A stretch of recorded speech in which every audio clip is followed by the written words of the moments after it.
नमस्कार, मैं हूं सुधीर चौधरी और ब्लैक एंड व्हाइट में आपका स्वागत है। आप वर्षों से ये सुनते आ रहे होंगे कि हमारे देश को अस्थिर करने के पीछे कुछ विदेशी ताकतें हैं, लेकिन आप कभी ये नहीं समझ पाते होंगे कि ये ताकतें कौन हैं, ये ताकतें कैसी दिखती हैं, ये कैसे काम करती हैं, ये कैसे हमारे देश को कमजोर करती हैं। आज हम आपको इन विदेशी ताकतों का पहली बार असली चेहरा दिखाएंगे और उस चेहरे का नाम है George Soros. George Soros America का एक बहुत बड़ा उद्योगपति है जो हमारे देश में टुकड़े टुकड़े गैंग की विचारधारा रखने वाले लोगों को अलग अलग माध्यमों से पैसा देता है ताकि वो भारत विरोधी प्रचार कर सके। आज हम आपके सामने बहुत बड़ा खुलासा करेंगे और आपको बताएंगे कि जॉर्ज सोरोस की ओपन सोसाइटी फाउंडेशन बहुत सारी देश विरोधी मीडिया कंपनीज, वेबसाइट्स और एनजीओ को फंड करती है, यहाँ तक कि इन्हें लोग process of India Smriti Irani का ही बयान आता है। अरे स्मृति मैया, महंगाई पे बयान दे दो। महंगाई पे बयान क्यों नहीं देती हो? अदानी को बचाने के लिए आ खड़ी हुई, अदानी और मोदी के संबंधों को बचाने के लिए आ खड़ी हुई। वाह, क्या बेशर्म है। India is an interesting case. It's a democracy, but its leader Narendra Modi is no Democrat. Inciting violence against Muslims was an important factor in his meteoric rise. Modi maintains close relations with both open and closed societies. India is a member of the Quad, which also includes Australia, the US, and Japan. But it buys a lot of Russian oil at a steep discount and makes a lot of money out of it. Reverting to India, Modi and business tycoon Adani are close allies. Their fate is intertwined. Adani Enterprises tried to raise funds in the stock market but failed.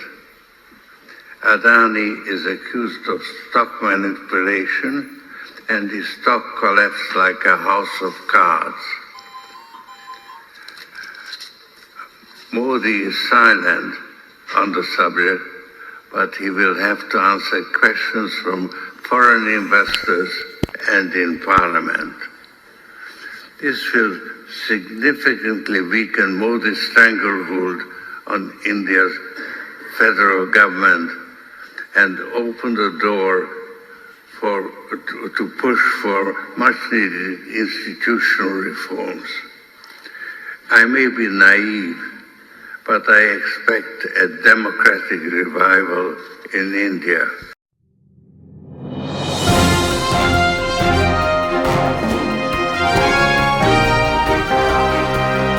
नमस्कार। डर लगता है ये कहते हुए और शर्म आती है ये कहते हुए कि हमारे विपक्षी दल कितने जो हैं शर्मिंदा हैं, या कह लो कि कितने डरे हुए हैं, और सरकार की बेशर्मी देखिए कितनी बड़ी हुई है। अब देखिए ना, सोरस नाम का एक सारस आया और उसने ट्विटर को पूरा अपने अंदर समाहित कर लिया। एक ऐसा बयान आया किसी का, सोरस नाम का था व्यक्ति जिसको फादर बोला जा रहा है राहुल गांधी का, सोरस राहुल का बॉस। वाह, कमाल है भाई देखिए, इतनी बेशर्म सरकार का रवैया पहली बार देखा है कि एक आरोप लगाया जाता है बहुत बड़े अरबपति अमेरिकन के द्वारा, जो हंगरी का रहने वाला है, जो सोशल सर्विस करता है, सारी चीजें करता है, और वो सवाल किस पे उठाता है? अदानी के ऊपर सवाल उठाता है। सेम भाई सवाल उठाता है जो राहुल गांधी ने संसद में प्रधानमंत्री से पूछे थे। उसके बाद भक्तों का खून खौलने लगता है, रवानगी तेज हो जाती है, सांसें तेज हो जाती है, क्योंकि अमेरिका का एक उद्योगपति अगर पूछ रहा है तो वो वर्ल्ड की न्यूज बन जाती है और तानाशाह की न्यूज बन जाती है। इसीलिए काम बहुत जल्द शुरू कर दिया जाता है। जैसा कि कल खुलासा किया गया था कांग्रेस के द्वारा, इजरायली कंपनी और दुनिया भर की चीजें लगी हुई हैं, फटाफट सत्य सामने आने लगते हैं। इस खबर का जो है बेनकाब करने के लिए इस खबर का काउंटर अटैक तैयार कर दिया जाता है, रातों रात होता है। और मजे की बात होती है कि कांग्रेस भी इसमें बीजेपी का साथ देती है, और बीजेपी जो है राहुल गांधी के परिवार के 7 खानदानों की, मतलब नानी के 7 खानदानों की मतलब बखियां उधेड़ने लगते हैं, बिना किसी सबूत के, बिना किसी ऑथेंटिकेट जानकारी के। क्योंकि अगर राहुल गांधी की कोई जानकारी ऑथेंटिकेट संसद में नहीं है, तो बिना ऑथेंटिकेट होकर के बीजेपी के नेताओं के द्वारा राहुल गांधी के बारे में बोलना क्या अपराध नहीं है कानूनन प्रक्रिया में? लेकिन ये किस्सा क्या हुआ, क्यों हुआ, किस लिए हुआ, चलिए बता देते हैं। ये रिएक्शन तो उन लोगों के हैं जो कांग्रेस को सपोर्ट करते होंगे और सोरस पे सोच रहे होंगे यार ये सोरस कहां से आ गया, ये कहां से निकल गया। इनके बारे में ये तक कहा गया कि इटली में जो रिश्तेदार हैं राहुल गांधी के, उनके साथ इनकी रिश्तेदारी है। नाना ताई मामा पता नहीं दूर दूर की रिश्तेदारियां खोज करके ले आए। लेकिन अदानी के ऊपर जो बयान आया है, चलिए सोरस राहुल गांधी का रिश्तेदार होगा, लेकिन आप अदानी के रिश्तेदार थोड़े ही हो। वो क्या बोल रहा है, सोरस भी ये बोल रहा है, सीधी सीधी बातों में समझें तो वो सीधे सीधे प्रधानमंत्री मोदी को बोल रहा है कि भाई आप अदानी के मामले में जांच कराइए। तो इतनी मिर्ची स्मृति ईरानी को क्यों लग गई कि वो बोलती है the man who broke Bank of England and is designated by nation on economic bar criminal has now pronounce his desire to break Indian democracy. George Soros, an international entrepreneur, has declared his ill intention to intervene the democratic process of India। Smriti Irani का ही बयान आता है। अरे स्मृति मैया, महंगाई पे बयान दे दो। महंगाई पे बयान क्यों नहीं देती हो? अदानी को बचाने के लिए आ खड़ी हुई, अदानी और मोदी के संबंधों को बचाने के लिए आ खड़ी हुई। वाह, क्या बेशर्म हिंदू हैं जो भूखे मरते हुए बेशर्म हिंदुओं को राशन तो बांटते हैं। बेशर्म नेता, बेशर्म हिंदू नेता जो महंगा राशन और महंगी गैस हिंदुओं को देते हैं। कल एक जनाब मिले मुझे, कोई बात चली, मुझसे बोला कि कांग्रेस के लोग तो राम को भी नहीं मानते। तो मैं बोला उनसे कि अगर नहीं मानते तो महात्मा गांधी ने फिर रघुपति राघव राजा राम का नारा कैसे दिया था? भाई साहब की पतलून गीली होगी, पतली गली से निकल लिए। लेकिन यहां बहुत सारी ऐसी बातें हो गई हैं कि जिन पर हमें बात करना जरूरी है। यहां पर जयराम रमेश का भी बयान आया, और जो प्रिंट मीडिया की सुर्खियां थीं जॉर्ज सोरोस के बारे में, मैं बता देता हूं कि जिस तरह से प्लानिंग शुरू हो गई। स्मृति बोली मोदी को बदनाम करने के लिए विदेश से फंडिंग हो रही है। तो इनकी एजेंसियां इतनी नाकामयाब हैं, जो यूट्यूबर्स के वीडियो जो आपकी सरकार से सवाल पूछते हैं उनके डाउन कर दिए जाते हैं। लेकिन ये न्यूज़ें क्यों डाउन नहीं होती हैं स्मृति ईरानी जी, जरा ये बता दीजिए। विदेशी फंडिंग हो रही है, अमेरिकी बिलियनियर जॉर्ज सोरोस के बयान पर वह लोकतंत्र को कमजोर करने की साजिश है। अरे वो लोकतंत्र को बचाने की बात कर रहे हैं भाई, लोकतंत्र को जब ही बचाएंगे ना जब अदानी से सवाल करेंगे, अदानी के खिलाफ जांच होगी। हालांकि सुप्रीम कोर्ट ने एक कमेटी गठित कर दी है अदानी के खिलाफ, लेकिन स्मृति ईरानी को लगता है कि अदानी इनके जीजा हैं जिनको बचाने। इनको पेट में दर्द क्यों हो रहा? अगर कोई आरोप सरकार पे लग रहा है और कोई विदेशी आरोप लगा रहा है तो सरकार को लोकतांत्रिक ढंग से उसकी जांच करानी चाहिए। इसका मतलब ये थोड़ी है कि राहुल गांधी का रिश्तेदार है, राहुल गांधी इसमें। केंद्रीय स्मृति ईरानी का बचकाना बयान सुन लीजिए। अमेरिका के बिलियनियर कारोबारी जॉर्ज सोरोस के प्रधानमंत्री नरेंद्र मोदी पर दिए बयान को विदेशी साजिश बताया गया है। जॉर्ज सोरोस ने गुरुवार रात को म्यूनिख सिक्योरिटी काउंसिल में कहा था कि भारत लोकतांत्रिक देश है, लेकिन प्रधानमंत्री मोदी लोकतांत्रिक नहीं है। इस बयान पर स्मृति ने कहा विदेशी, लेकिन यह बोला नहीं है। बयान भी मैं सुनाऊंगा। अदानी के ऊपर बात हुई थी, अब इसको स्मृति जो है ट्विस्ट कर रही है। इस बयान पर स्मृति ने कहा कि विदेशी धरती से भारत के लोकतांत्रिक ढांचे को कमजोर करने की कोशिश हो रही है। तो ठीक है, अमेरिका से संबंध तोड़ दो, अमेरिका से सारे व्यापार तोड़ दे बीजेपी सरकार। स्मृति बोली मोदी पर हमला करना जॉर्ज का एजेंडा है। आरोप लगाया जॉर्ज सोरोस ने ऐलान किया है कि वे हिंदुस्तान में ऐसी व्यवस्था बनाएंगे जो हिंदुस्तान के हितों की नहीं उनके हितों की रक्षा करेगी। उन्होंने कहा एक विदेशी ताकत ने ऐलान किया है कि वे भारत के लोकतांत्रिक ढांचे पर वार करेंगे और पीएम मोदी के हमले को सेंटर में रखेंगे। ले भाई यार, ईवीएम तुम सेट कर दो, सब कुछ कर दो। स्टॉक मार्केट में अदानी के शेयरों को लेकर के जरूर उन्होंने बोला था, जिसमें उन्होंने कहा था कि स्टॉक मार्केट में अदानी के शेयर ताश के पत्तों की तरह बिखर गए। मोदी को इस पर जवाब देना होगा। विदेशी इन्वेस्टरों का जो हित है उसको सुरक्षित करना होगा, यह उन्होंने बोला था।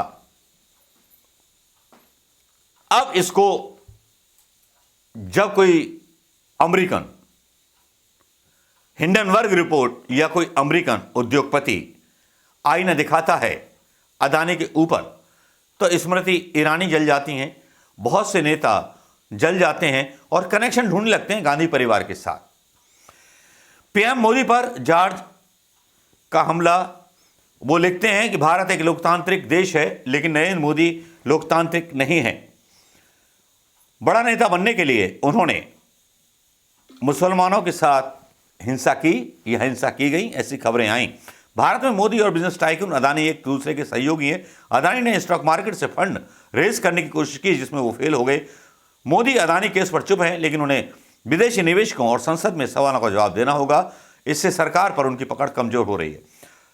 सोरोस के बारे में बहुत ज़्यादा एकदम से इन्वेस्टिगेशन कर लिया जाता है। धारा 370 पर भी विवादित बयान दिए थे, CAA पर भी बयान दिए थे इस नालायक आदमी ने। और ये कौन है?